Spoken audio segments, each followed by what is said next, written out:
Amado irmão e querido amigo, é um prazer poder estar juntos mais uma vez para mais uma mensagem da Palavra do Senhor, sempre na dependência de Deus, do Espírito Santo e da palavra escrita. Espero que a palavra, as mensagens e estudos estejam te ajudando muito nesse tempo de escassez de tudo. Espero que Deus esteja nos falando através da sua palavra e que estejamos aprendendo algo especial sobre o coração de Deus. Nós temos usado João capítulo 3, versículo 16 como base para todas as nossas mensagens e estudos nessa reta final. E eu quero mais uma vez repetir junto com o irmão, com o amigo, esse texto que por sinal é muito conhecido, muito fácil de ser decorado. Vamos ler então? Porque Deus amou o mundo de tal maneira que deu o seu Filho unigênito, para que todo aquele que nele crê não pereça, mas tenha a vida eterna. Ele veio para que tenhamos vida, e vida em abundância. Ele veio buscar e salvar aquele que se havia perdido. Portanto, dentro deste texto, nós estamos extraindo aqui algumas mensagens intituladas O Coração de Deus, conhecendo por dentro o coração de Deus. Desta vez eu quero falar sobre o seguinte tema: o coração de Deus é assim, ele ama e perdoa até os seus inimigos declarados. Eu quero ler um texto que está em Lucas capítulo 23, especialmente o versículo 34, que diz o seguinte: E dizia Jesus, Pai, perdoa-lhes, porque não sabem o que fazem. E repartiram as suas vestes e lançaram sortes. Vamos orar pedindo a direção de Deus para aquilo que vamos ouvir.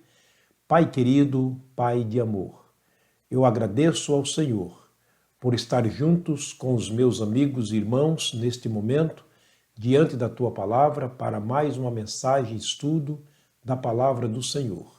Pedimos, ó Deus, que o Espírito do Senhor esteja falando ao nosso coração, abrindo as nossas mentes, fazendo compreendermos aquilo que o Senhor quer que compreendamos para a nossa vida espiritual, especialmente nesses tempos tão difíceis. Oramos pelas famílias, oramos, ó Deus, por todas aquelas pessoas que têm nos assistido, inclusive aquelas que neste momento nos assistem através desta pregação. Oramos com gratidão no nosso coração por tudo, no nome de nosso Senhor e Salvador Jesus Cristo. Amém. Pai, perdoa-lhes porque não sabem o que fazem. Esta foi uma oração de Jesus feita num momento muito especial da sua vida, porém num momento muito significativo para a minha, para a sua e para a nossa vida. O capítulo 22 de Lucas narra sobre a prisão do Senhor Jesus. Capítulo 23 fala sobre a crucificação dele no nosso lugar, no lugar chamado a caveira. O versículo 33 do texto que lemos diz que quando chegaram ao lugar chamado a caveira, ali o crucificaram e aos malfeitores, um à direita, outro à esquerda. Jesus estava na cruz do centro. Mas ele estava rodeado de uma grande multidão. Ali estavam, entre a multidão, a sua mãe, os seus irmãos, os seus discípulos, a sua igreja, obviamente, os seus apóstolos, mas também ele estava sendo acompanhado por curiosos, por grandes inimigos declarados dele naquele momento. Aquele povo que estava ao lado de Jesus estava dividido naquele momento. Alguns que lhe seguiam, que lhe amavam, que lhe queriam e que lhe desejavam o bem, mas a maioria era um povo mau, um povo perverso, declarados inimigos do próprio Jesus, inimigos de Deus. Como nós podemos saber isto? Lendo a palavra do Senhor, dá para se entender quão inimigo aquele povo era do Senhor Jesus. Vamos ler os versículos 35 em diante para entendermos o que estava acontecendo naquele momento. Jesus estava na cruz do centro, entre dois malfeitores, como diz o texto, E naquele momento, milhares de olhares estavam virados ou direcionados para Jesus, e, como eu disse, a multidão estava dividida.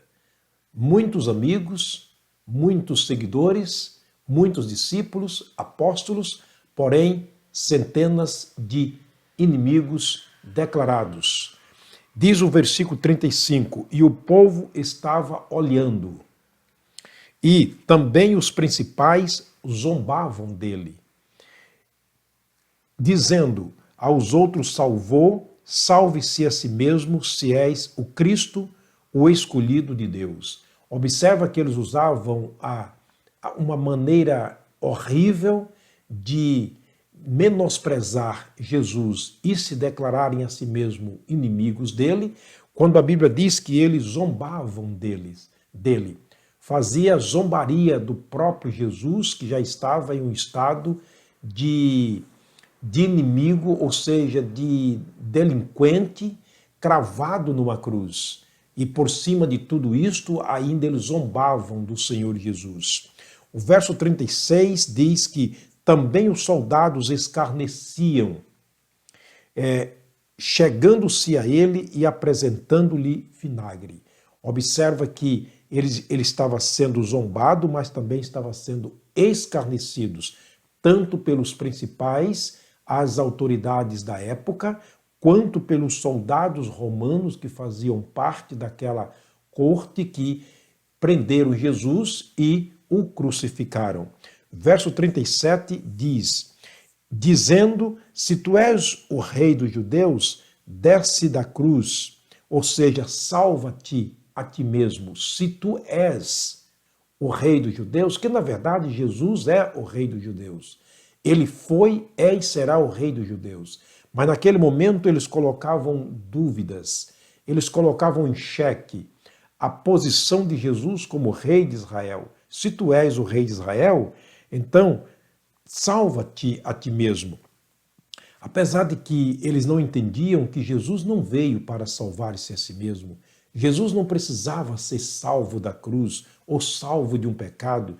Jesus estava ali para salvar eles da própria cruz, da sua própria morte, que lhe era direito por justiça, e também para salvar a nós.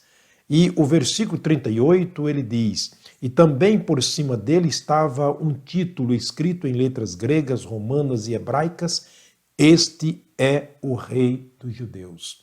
Olha, se em um dado momento eles desafiavam Jesus, eles escarneciam de Jesus, dizendo, se tu és o rei dos judeus, salva-te a ti mesmo, para agravar e acentuar ainda mais o sofrimento de Jesus e o escarnecimento, ou seja, a zombaria com que eles faziam de Jesus, ainda colocaram por cima da cruz de Jesus um título escrito com letras grandes, escrito segundo o que diz o texto aqui, em letras gregas, romanas e hebraicas, dizendo, este é o rei dos judeus. Era uma maneira de menosprezá-lo, uma maneira de escarnecê-lo, era uma maneira de diminuir diante do povo a postura de Jesus como rei de Israel. E o verso 39 diz, e um dos malfeitores que estava pendurados blasfemava dele, dizendo, se tu és o Cristo, salva-te a ti mesmo e a nós também. Para aumentar e acentuar ainda mais a gravidade da acusação e do sofrimento de Jesus, ou menosprezá-lo ainda mais, um que estava pendurado e cravado com ele na cruz, olhando para ele dizia, tu não és o Cristo?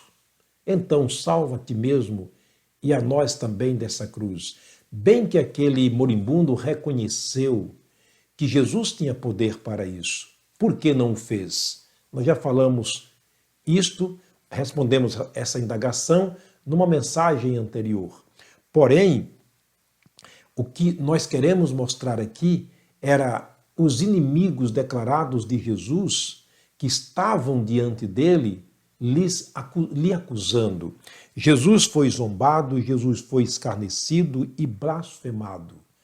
Porém, entre tanta acusação, tanta tristeza que Jesus vivia naquele momento em olhar para aquele povo a quem ele amava, através do coração de Deus, ele achou um tempinho para fazer uma breve oração. Mesmo ali suspenso na cruz, cravado na cruz, massacrado, machucado, quebrado, moído, dilacerado, carregando os nossos pecados, sentindo o peso da nossa iniquidade, do nosso pecado, carregando sobre si o mundo inteiro, ele ainda achou um tempinho para orar e falar com o Pai. O verso que lemos deixa muito claro isto. Verso 34. E dizia Jesus: Pai, perdoa-lhes, porque eles não sabem o que estão fazendo. Na verdade, eram um bando de loucos, um bando de inimigos separados de Deus, entenebrecido no entendimento, pela dureza do seu coração. Eles não podiam entender naquele momento que Jesus estava ali morrendo no lugar do pior de todos os pecadores da época, chamado Barrabás. Que ele estava ali no lugar de cada um de nós, inclusive no lugar de cada um deles. Mas o coração de Deus é assim. Ele ama e perdoa até os inimigos declarados. Nós éramos inimigos declarados de Deus. Sim, nós somos separados. A Bíblia diz que em Adão todos morrem. A partir do momento que Deus lança Adão e Eva para fora do jardim do Éden, todos nós estávamos ali no DNA deles. E nós somos geração deles, Adão e Eva. Eles são os nossos primeiros pais. Portanto, nós estávamos nos lombos de Adão e Eva. Fomos gerados deles, somos resultados deles. E assim como eram eles, somos todos nós, separados de Deus, porque todos pecaram, destituídos estão da glória de Deus. O salário do pecado é a morte e morte de cruz. E ali estava Jesus, substituindo o lugar não apenas de Barrabás, não apenas daquela multidão, mas estava ali no teu lugar, no meu lugar, no nosso lugar, dando a sua vida para que tivéssemos vida e vida em abundância. O coração de Deus é assim. Deus amou o mundo de tal maneira que deu o seu Filho unigênito para que todo aquele que nele crê não pereça, mas tenha a vida eterna. Creia agora. Entregue sua vida ao Senhor Jesus. Reconheça que ele morreu no teu lugar para que você tivesse vida, vida eterna com ele. O Senhor te abençoe, o Senhor te guarde. Até a próxima mensagem, se Deus permitir. Obrigado pela sua participação.